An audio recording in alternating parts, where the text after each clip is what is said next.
नमस्कार, hello and welcome to all. आप सभी का स्वागत है genius academic and competitive classes में। तो कैसे हो आप लोग? आई होप अच्छे होंगे। जैसा कि हमारी बायोलॉजी की स्लाइड काफी दिनों से नहीं आई है, तो आज हम बायोलॉजी की स्लाइड आपके लिए नर्वस सिस्टम लेके आए, जिसमें हम नर्वस सिस्टम यानी कि तंत्रिका तंत्र और मानव मस्तिष्क के बारे में चर्चा करने वाले हैं।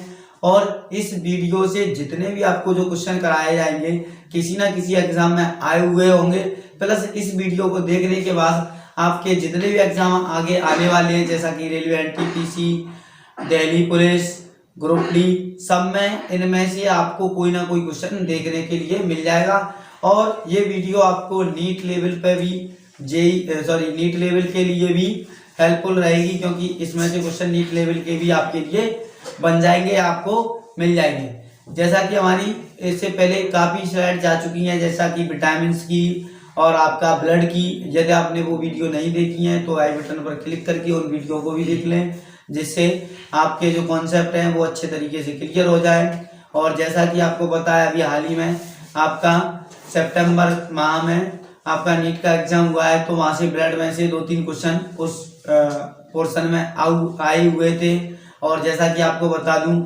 जो आपका सेल वाला टॉपिक है उससे भी क्वेश्चन आपका अभी हाल ही में 4 अक्टूबर को यूपीएससी आईएएस प्री का एग्जाम हुआ था, उसमें एक सेल से संबंधित क्वेश्चन आया हुआ था। तो आप उन वीडियो को प्लेलिस्ट में जाकर वहां से उन वीडियो को देख सकते हैं। तो आइए आज का हम टॉपिक स्टार्ट करते हैं। आज का टॉपिक हमारा क्या है? नर्वस सिस्टम या फिर ह्यूमन ब्रेन यानी कि मानव मस्तिष्क के बारे में चर्चा करने वाले हैं। और हम नर्वस सिस्टम आपका होता है, क्या होता है? तंत्रिका तंत्र होता है। क्या होता है? तंत्रिका तंत्र। यानी कि इस तंत्रिका तंत्र की डेफिनेशन हम अगर बनाएं तो क्या हो सकती है? यह तंत्रिकाओं का बना एक जाल होता है, यानी कि पूरे शरीर में, हमारे पूरे शरीर में तंत्रिकाएं फैली रहती हैं और एक जाल का निर्माण करती हैं। तो तंत्रिका तंत्र क्या होता है? तंत्रिकाओं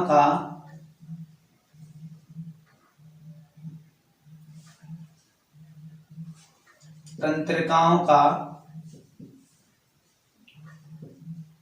एक जाल होता है।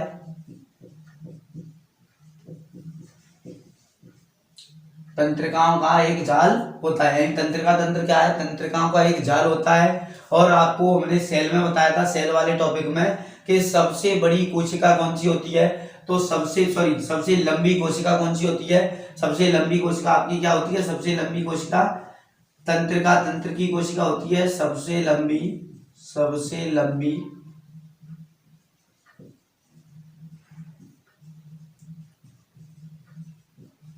कोशिका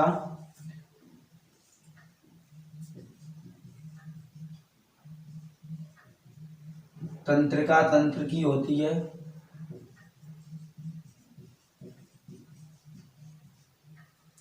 तंत्रिका तंत्र की होती है। तंत्रिका की सबसे छोटी इकाई को क्या कहते हैं? तंत्रिका की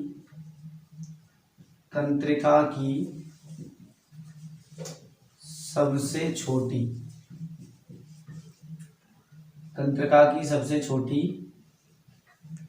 इकाई।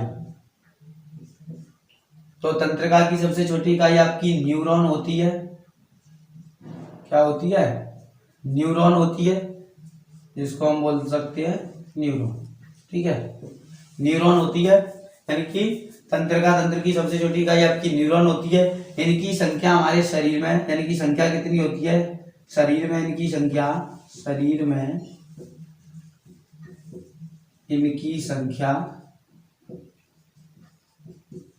100 बिलियन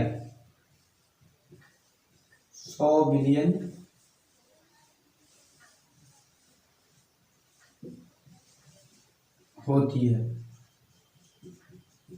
शरीर में इनकी संख्या कितनी होती है? 100 बिलियन होती है। उसमें से भी आपकी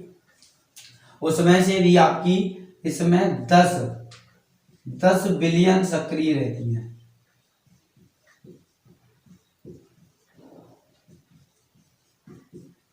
यानी कि उसमें से 10 बिलियन ही सक्रिय रहती है। 100 बिलियन में से 10 बिलियन ही सक्रिय रहती है, बाकी निष्क्रिय रहती है।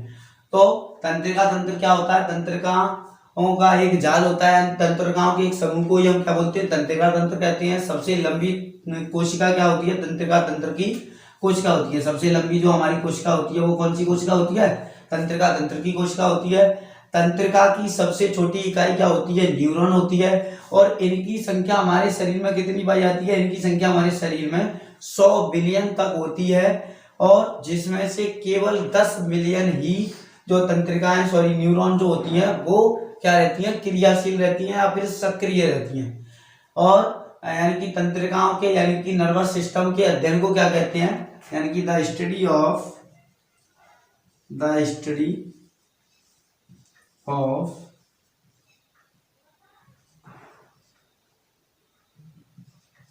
Nervous system.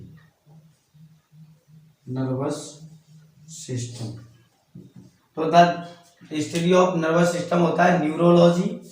क्या कहते हैं इसको? Neurology. The study of nervous system neurology यानी कि तंत्रिका विज्ञान। न्यूरॉन कितने प्रकार का होता है? तो न्यूरॉन जो है आपका 3 प्रकार का होता है। यानी कि यहां देखते हैं हम न्यूरॉन के प्रकार। न्यूरॉन के प्रकार, तो न्यूरॉन आपका 3 प्रकार का होता है। न्यूरॉन जो होता है वो कितने प्रकार का होता है? 3 प्रकार का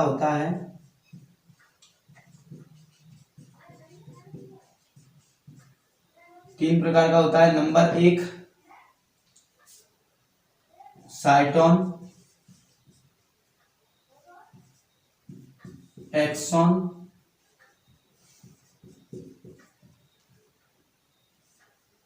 और डेंड्रॉन।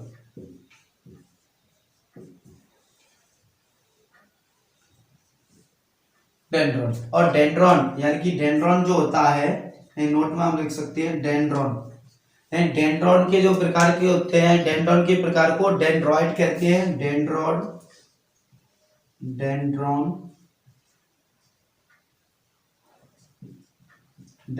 के प्रकार को डेंड्रॉइड कहते हैं। डेंड्रॉन के प्रकार को क्या कहते हैं? डेंड्रॉइड कहते हैं। अब देखते हैं हम तंत्रिका तंत्र के प्रकार। तो तंत्रिका तंत्र जो है आपका वो 3 प्रकार का होता है। यहां से तंत्रिका तंत्र के प्रकार के बारे में बात करते हैं। तंत्रिका तंत्र के प्रकार, तो तंत्रिका तंत्र आपका बेटा होता है 3 प्रकार का। कितने प्रकार का होता है? 3 प्रकार होते हैं। 3 प्रकार होते हैं। नंबर 1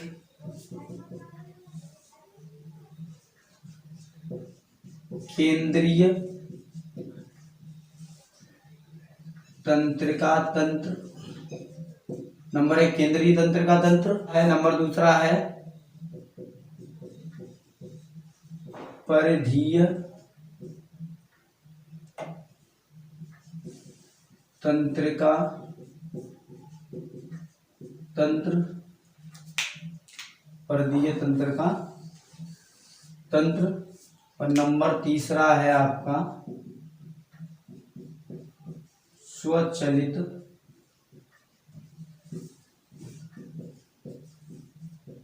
तंत्रिका तंत्र। स्वचालित तंत्रिका तंत्र। और अब केंद्रीय तंत्रिका तंत्र क्या होता है? केंद्रीय तंत्रिका तंत्र के बारे में समझ लें। केंद्रीय तंत्रिका तंत्र आपका 2 चीजों से मिलकर बना होता है, मस्तिष्क प्लस मेरुरज्जु। नहीं, केंद्रीय तंत्रिका तंत्र जो है वो किस किस से मिलकर बना होता है? मस्तिष्क और मेरुरज्जु। तो अब हम सेंट्रल नर्वस सिस्टम के बारे में चर्चा करने वाले हैं, जिसमें सबसे पहला टॉपिक हमारा आता है ब्रेन। तो आज का हमारा टॉपिक क्या है? ह्यूमन ब्रेन है। मानव मस्तिष्क के बारे में हम पूरी चर्चा करने वाले हैं। मानव मस्तिष्क का अब हम मस्तिष्क के बारे में चर्चा करते हैं। अब हम चर्चा करेंगे ब्रेन के बारे में, यानी कि ह्यूमन ब्रेन, मानव मस्तिष्क। तो सबसे पहले मस्तिष्क का हम वजन दे के ले रहे हैं। वजन कितना होता है मस्तिष्क का वजन? सबसे पहले हम चर्चा करते हैं मस्तिष्क का वजन कितना होता है। तो मस्तिष्क का वजन जो आपका होता है, वजन इसका होता है 1350 ग्राम से लेकर 1500 ग्राम, यानी कि इसके बीच में आपका कोई सा भी आंसर सही हो सकता है। 1350 से कम नहीं होगा और 1500 ग्राम से अधिक नहीं होगा, यानी कि इतने ग्राम वजन होता है। अगर आयतन की बात आती है, मनुष्य के आयतन का, यानी कि ब्रेन मस्तिष्क के आयतन का वजन कितना होता है या आयतन कितना होता है, तो आयतन मनुष्य के मस्तिष्क का आयतन कितना होता है, आयतन अगर आपसे पूछा जाता है तो आपका आयतन होता है 1450 सीसी। क्या होता है? 1450 सीसी। और आधुनिक जो मानव है उनके पूर्वज, यानी कि हम जो होमोसेपियंस जो हैं उनके पूर्वज कौन से कहे जाते थे, यहाँ नोट पॉइंट में देखते हैं हम, यानी कि आधुनिक जो मानव है उनके पूर्वज क्रोमेगनन थे। कौन से थे? क्रोमेगनन।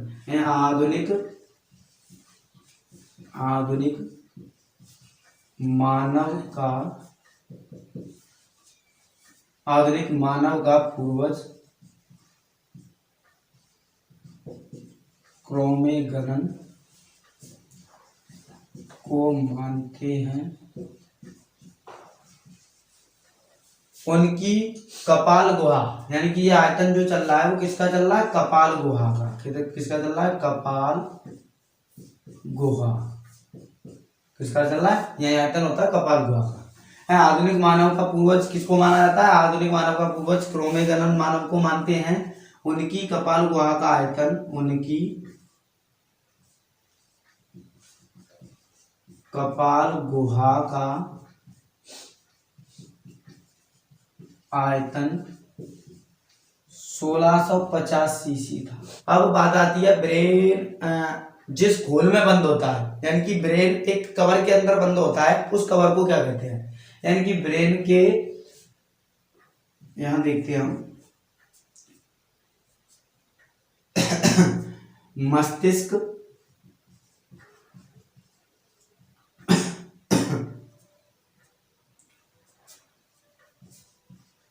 जिस गुहा में बंद होता है उसे क्रैनियम कहते हैं। क्या कहते हैं? क्रैनियम।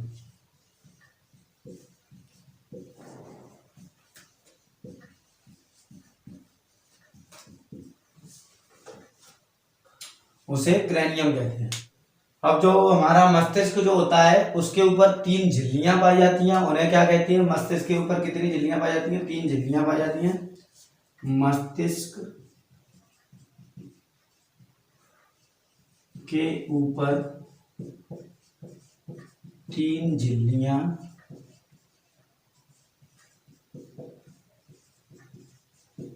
पाई जाती हैं। कितनी झिल्लियां पाई जाती हैं? 3 झिल्लियां पाई जाती हैं। नंबर 1 ड्यूरामेटर,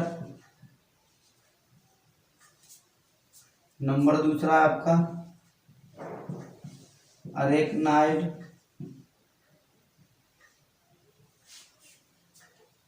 और तीसरा है आपका पायमेटर या पायामेटर भी लिखा मिल जाएगा आपको। तो ड्यूरामेटर, अरेक्नाइड और पायामेटर, ये मस्तिष्क जो होता है हमारा, जैसे मस्तिष्क है, मस्तिष्क के जो, जैसे मान के चलो इस प्रकार आपका मस्तिष्क है, या आपने इस प्रकार से संरचनाएं देखी होंगी। तो ये आपका जो मस्तिष्क होता है, इस मस्तिष्क के ऊपर 3 झिल्लियां होती हैं। क्या होती हैं? 3 झिल्लियां होती हैं। उन झिल्लियों को ही हम क्या कहते हैं? उन झिल्लियों को ही, उनमें से एक होती है ड्यूरामेटर, दूसरी होती है अरेक्नाइड और पायमेटर, अगली होती है पायमेटर या फिर पायामेटर। ठीक है, आइए अब आगे की क्वेश्चन देखते हैं। जैसा कि ब्रेन में आपको मैंने अभी बताया, ब्रेन में आपकी जो ब्रेन के ऊपर झिल्लियां होती हैं उनमें 3 झिल्लियां होती हैं। एक इन झिल्लियों, क्वेश्चन बनता है इन झिल्लियों के बीच में एक द्रव बना रहता है, उस द्रव को क्या कहते हैं? तो ब्रेन के ऊपर पाई जाने वाली झिल्लियों,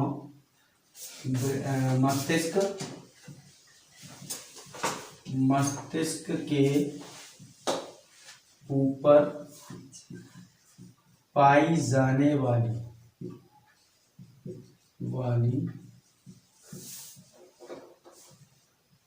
झिल्लियों के बीच भरे द्रव को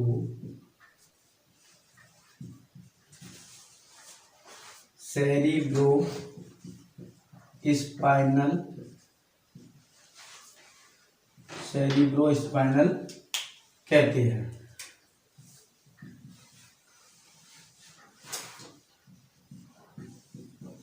सेरिब्रोस्पाइनल कहते हैं। मस्तिष्क के ऊपर जो झिल्लियां पाई जाती हैं, 3 झिल्लियां पाई जाती हैं, उनके बीच में एक द्रव भरा रहता है, उसे क्या कहते हैं? स्पाइनल, सेरिब्रोस्पाइनल कहते हैं। और इन झिल्लियों के पूरे समूह को, यहाँ पे जैसे नोट पॉइंट में हम देखते हैं क्वेश्चन को, इन झिल्लियों के समूह को मेनिनजेज कहते हैं। इन झिल्लियों के समूह को क्या कहते हैं? मेनिनजेज कहते हैं। और मेनिनजेज से आपको अगर याद हो एक क्वेश्चन, इससे पहले हमने एक जीवाणु की जो हमारी स्लाइड थी उसमें चर्चा की थी कि जीवाणु से एक रोग होता है जिसको बोलते हैं मेनिनजाइटिस। तो वह इस झिल्ली में सूजन के आने से ही होता है। तो मेनिनजेज कहते हैं इस झिल्ली में सूजन आने पर, इस झिल्ली में सूजन आने पर मेनिनजाइटिस,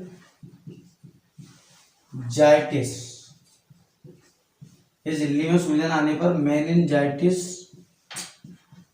रोग हो जाता है। इस झिल्ली में सूजन आने पर कौन सा रोग होता है? मेनिनजाइटिस रोग होता है। और वो आपका किस किस के कारण होता है? एक तो जीवाणु के कारण होता है, किसके कारण होता है? जीवाणु के और विषाणु, यानी कि दोनों के कारण होता है। जीवाणु के कारण भी होता है मेनिनजाइटिस, और किसके कारण होता है? विषाणु के कारण। आइए अब मस्तिष्क के भाग के बारे में चर्चा करते हैं। तो मस्तिष्क के भाग,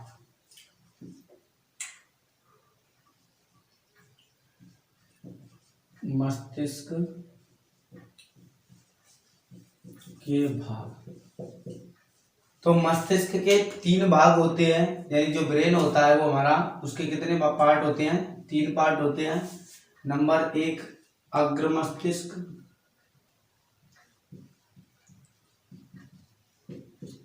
नंबर 2 है मध्य मस्तिष्क,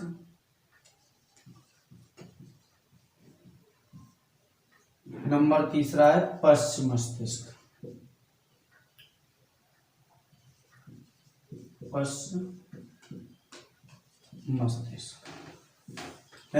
मस्तिष्क के कितने पार्ट होते हैं? अग्र मस्तिष्क, मध्य मस्तिष्क और पश्च मस्तिष्क। पहला, दूसरा, तीसरा। जो अग्र मस्तिष्क होता है उसके भी 2 पार्ट होते हैं, प्रमस्तिष्क,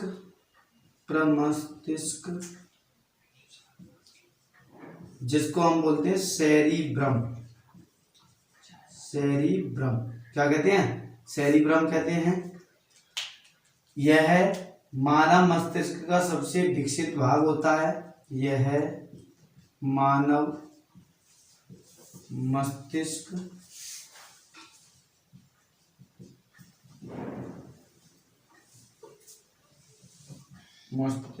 का सबसे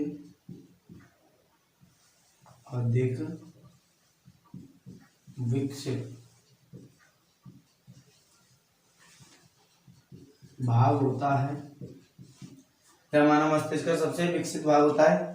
दूसरा इसका टाइप होता है अग्र मस्तिष्क का, उसको बोलते हैं डाईएनसेफेलॉन।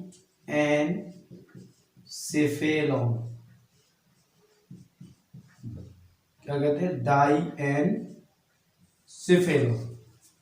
यह मस्तिष्क के 3 पार्ट होते हैं, अग्र मस्तिष्क, मध्य मस्तिष्क और पश्चिम मस्तिष्क। और अग्र मस्तिष्क के भी 2 भाग होते हैं, प्रमस्तिष्क जिसको सेरिब्रम कहते हैं और डाइएनसेफेलम, यानी कि इसके 2 भाग होते हैं। यह मस्तिष्क का सबसे बड़ा भाग होता है, यानी कि यह मस्तिष्क का, यह प्रमस्तिष्क जो होता है मस्तिष्क का सबसे बड़ा भाग होता है। यह मस्तिष्क का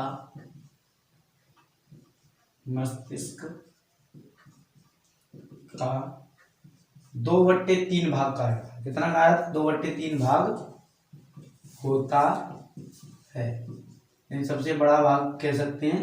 2/3 है, बाकी 2 पार्ट का आपके 1/3 में ही आ जाएंगे। तो ये सबसे बड़ा भाग होता है कौन सा? अग्र मस्तिष्क। अब आइए प्रमस्तिष्क के पार्ट देखते हैं। प्रमस्तिष्क जो है, प्रमस्तिष्क से यानी कि हमारे कौन कौन से क्वेश्चन बनते हैं। प्रमस्तिष्क आपका जो है 2 भागों में बटा होता है। यह है 2 भागों में बटा होता है।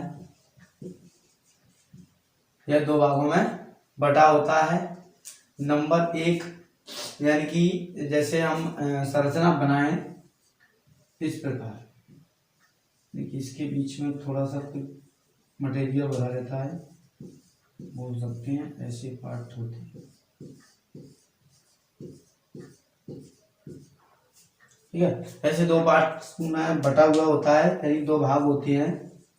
ये यहाँ पे एक द्रव भरा रहता है इनको जोड़ने के लिए, यानी कि जिसको बोलते हैं बायां गोलार्ध और दायां गोलार्ध। तो ये आपका क्या हो जाएगा? बायां गोलार्ध,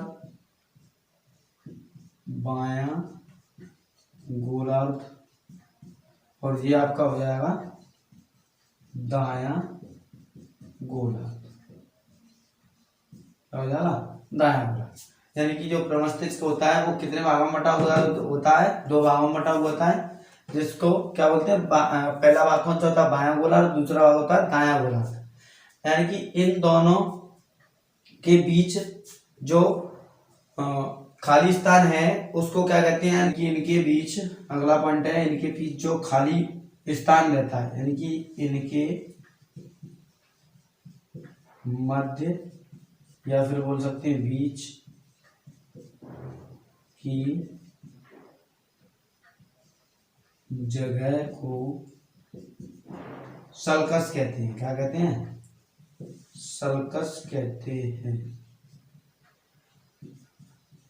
इनके बीच की जगह को क्या कहते हैं? सल्कस कहते हैं। और इन दोनों गोलार्धों को जोड़ने वाली तंत्रिकाओं को कॉर्पस कैलोसम कहते हैं। यानी कि अगला पॉइंट है इससे ही, यानी कि ये गोलार्ध जो हैं, इन गोलार्धों को जोड़ने वाली, इन गोलार्धों को जोड़ने वाली तंत्रिकाओं को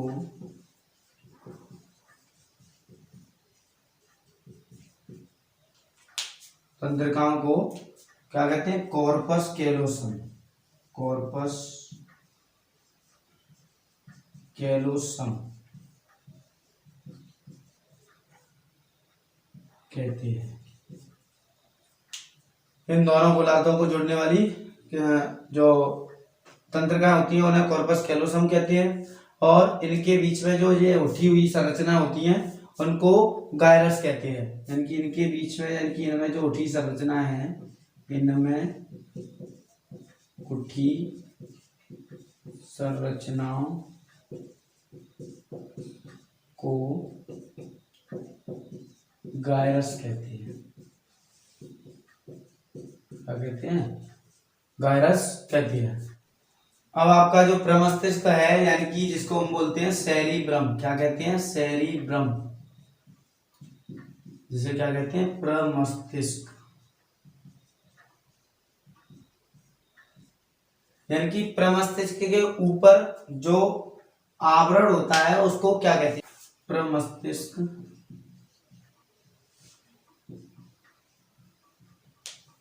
के ऊपर पाए जाने वाले आवरण को, प्रमस्तिष्क के ऊपर पाए जाने वाले आवरण को क्या कहते हैं? Cerebral cortex. सेरिब्रल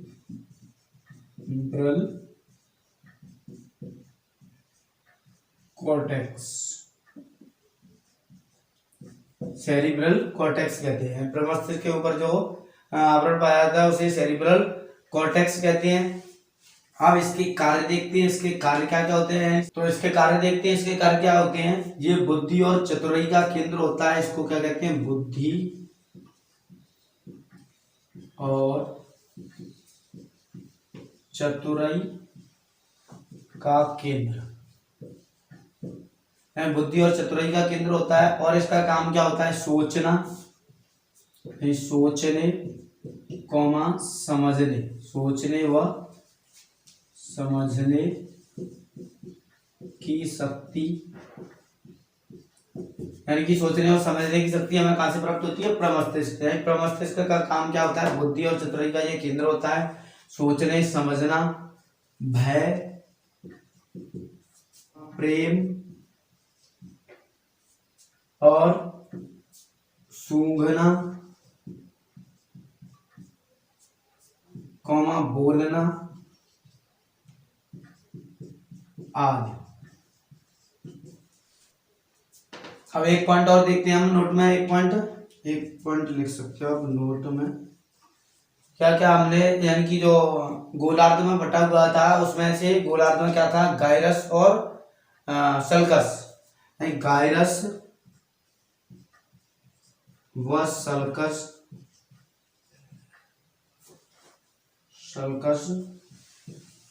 जिन बच्चों में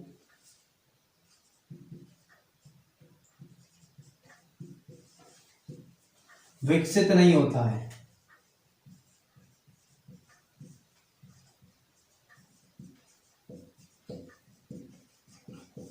यानी कि गायरस और सल्कस जिन बच्चों में विकसित नहीं होता है, वे बच्चे दिमाग से पागल पैदा होते हैं। वे बच्चे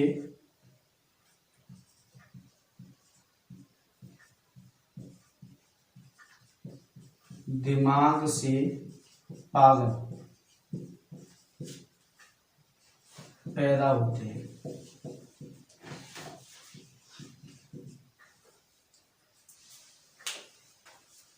यानी कि जिन बच्चों में जो गायरस और सल्कस होता है विकसित नहीं होता है, वो बच्चे दिमाग से पागल पैदा होते हैं। और क्या क्या क्वेश्चन बनने वाले हैं आपके? प्रमस्तिष्क, यानी कि जो सेरिब्रम होता है, सेरिब्रम यहाँ पे देखते हैं हम। सेरिब्रम जो होता है, सेरिब्रम के दो भाग होते हैं। सेरिब्रम के दो भाग होते हैं, थैलेमस और हाइपोथैलेमस। यानी 2 पार्ट्स में बटा हुआ होता है। नंबर 1 थैलेमस और दूसरा होता है हाइपोथैलेमस। यानी कि इनके अब दोनों के हम कार्य देख ले रहे हैं। प्रमस्तिष्क यानी कि जो सेरिब्रम होता है उसके भी दो भाग होते हैं। यानी कि पहले तो अग्र मस्तिष्क के दो भाग थे, क्या था? प्रमस्तिष्क या सेरिब्रम और डायेंसिफिलम। आपका जो सेरिब्रम है या प्रमस्तिष्क है उसके भी दो भाग हैं, क्या है? थैलेमस और हाइपोथैलेमस। तो आइए अब थैलेमस यानी कि इनके कार्य देखते हैं। इनके कार्य क्या क्या है? इसका काम क्या है? थैलेमस जो है आपका, इसका काम है गर्म और ठंडा, गर्म और ठंडे का अनुभव। गर्म और ठंडे का अनुभव कराता है कौन? थैलेमस। यानी कि जब हमें वस्तुएं गर्म या ठंडी लगती हैं तो उसमें हमारे मस्तिष्क के, अग्र मस्तिष्क का भी कौन सा मस्तिष्क? अग्र मस्तिष्क, उसका भी प्रमस्तिष्क यानी कि सेरिब्रम पार्ट का थैलेमस पार्ट भाग लेता है। उसकी वजह से हम गर्म और ठंडे का अनुभव कर पाते हैं। अब हाइपोथैलेमस के कार्य के बारे में देखते हैं। तो यह क्या करता है? भूख,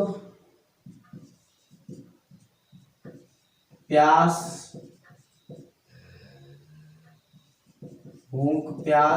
खुशी,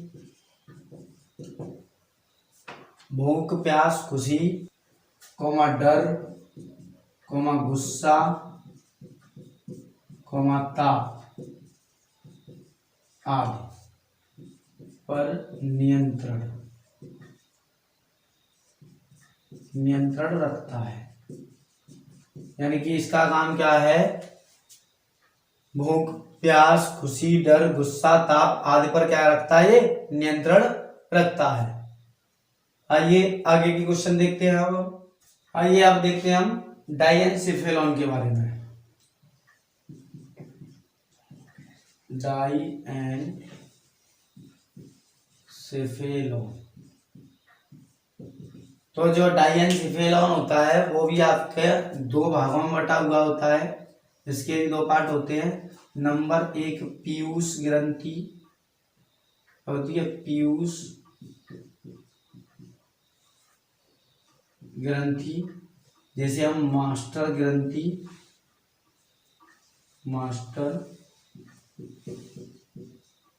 ग्रंथि या फिर पिट्यूटरी ग्लैंड्स कहते हैं। दूसरा होता है हमारा पिनियल काय। क्या होता है, पिनियल काय। पिनियल काय होता है जिसे शरीर की जैविक घड़ी कहते हैं। क्या कहते हैं, शरीर की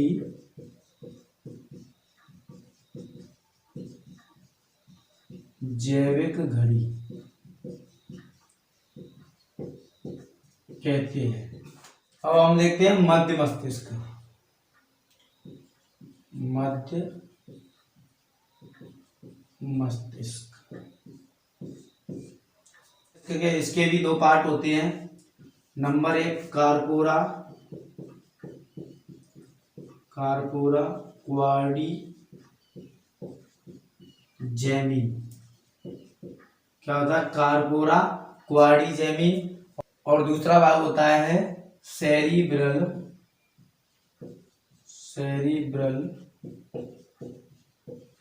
पेंडिकल।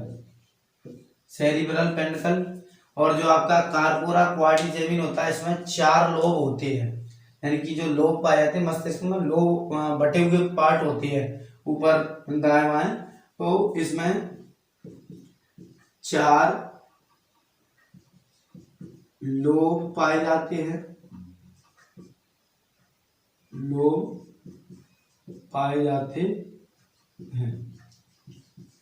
कौन कौन से लोब हैं? नंबर एक फ्रंटल लोब, दूसरा होता है पेरिएटल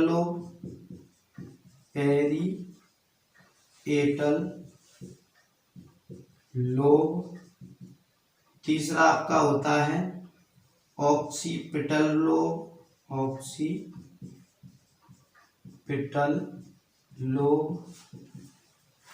और चौथा आपका होता है टेम्पोरल लोब। नहीं, 4 लोब होते हैं, frontal lobe, parietal lobe, occipital lobe और टेम्पोरल लोब। और कार्य क्या होता है, कार्पोरा क्वाड्रिजेमिन का कार्य क्या होता है? इसका कार्य क्या होता है? इसका कार्य है देखने व सुनने की शक्ति को नियंत्रित रखना। देखने सुनने की शक्ति को नियंत्रित रखना। जब सेरिब्रल पेंडिकल के बारे में चर्चा करते हैं, तो सेरिब्रल पेंडिकल जो है उसका काम क्या होता है? यह है सेरिब्रल कॉर्टेक्स को मेरुरज्जु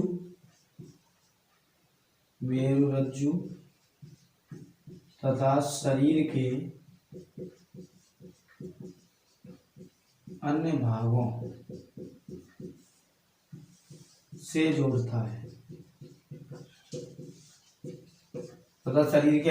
से जोड़ता है, अच्छा, एक पॉइंट और याद आ रहा है, एक पॉइंट, यानी कि ये सभी जो लोग होते हैं वो किससे जुड़े होते हैं? तो ये आंख, आंख व कान, यानी कि आंख और कान से जुड़े होते हैं। यानी कि इनका कार्य जो होता है वो आंख और कान से संबंधित होता है, यानी कि इनका संबंध किससे होता है? चारों लोगों का आंख व कान से। आइए अब पश्च मस्तिष्क के बारे में चर्चा करते हैं हम। पश्च मस्तिष्क, तो पश्च मस्तिष्क के भी आपके दो भाग होते हैं। एक तो आपका पार्ट होता है सेरी बेलम, वो सेरी ब्रह्म था, ये सेरी बेलम है। सेरी बेलम, या इसको बोलते हैं बेटा अनुमस्तिष्क। अनु, वो प्रमस्तिष्क था, ये अनु है, अनुमस्तिष्क। क्या कहते हैं इसको? अनुमस्तिष्क। और दूसरा पार्ट होता है आपका मस्तिष्क स्टेम, इसको बोलते हैं मस्तिष्क स्टेम।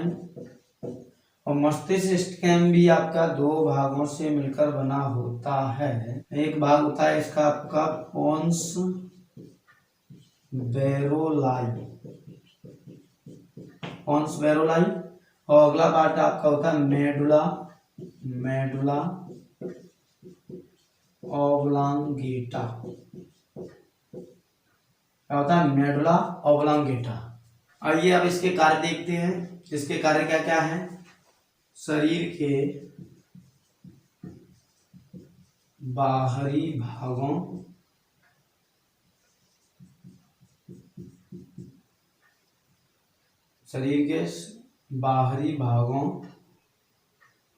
पर नियंत्रण,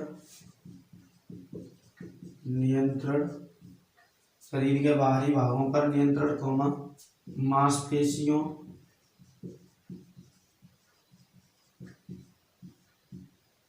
मांसपेशियों और ऐच्छिक क्रियाओं पर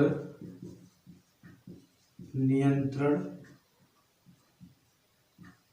रखना, ऐच्छिक क्रियाओं पर नियंत्रण रखना, हंसना, बोलना, सीखना, पढ़ना लिखना, सीखना,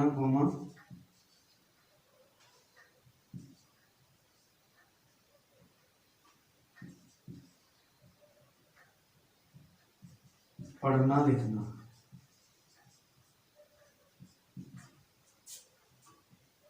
यानी कि इसी के काम होते हैं। किसके? सेरिबेलम और या फिर अनुमस्तिष्क। शरीर के बाहरी भागों पर नियंत्रण, मांसपेशियों पर नियंत्रण, ऐच्छिक क्रियाओं पर नियंत्रण रखना, हंसना, छींकना, बोलना, इसी से रिलेटेड होते हैं। और आपका जो पोन्स बेरोलाई होता है, इसका काम होता है श्वसन दर पर नियंत्रण रखना, श्वसन दर पर नियंत्रण रखना। पोन्स बेरोलाई का काम क्या होता है? श्वसन दर पर नियंत्रण रखना। और मेडुला ऑब्लांगेटा से देख लेते हैं। मेडुला ऑब्लांगेटा से क्या क्या क्वेश्चन बनते हैं? शरीर के आंतरिक भागों पर नियंत्रण रखना, शरीर के आंतरिक भागों पर नियंत्रण रखना, शरीर के आंतरिक भागों पर नियंत्रण रखना, श्वसन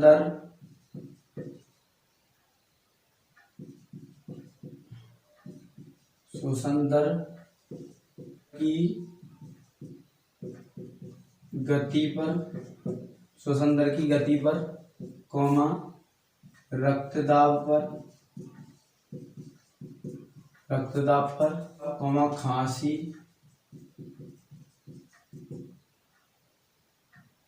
पाचक क्रिया,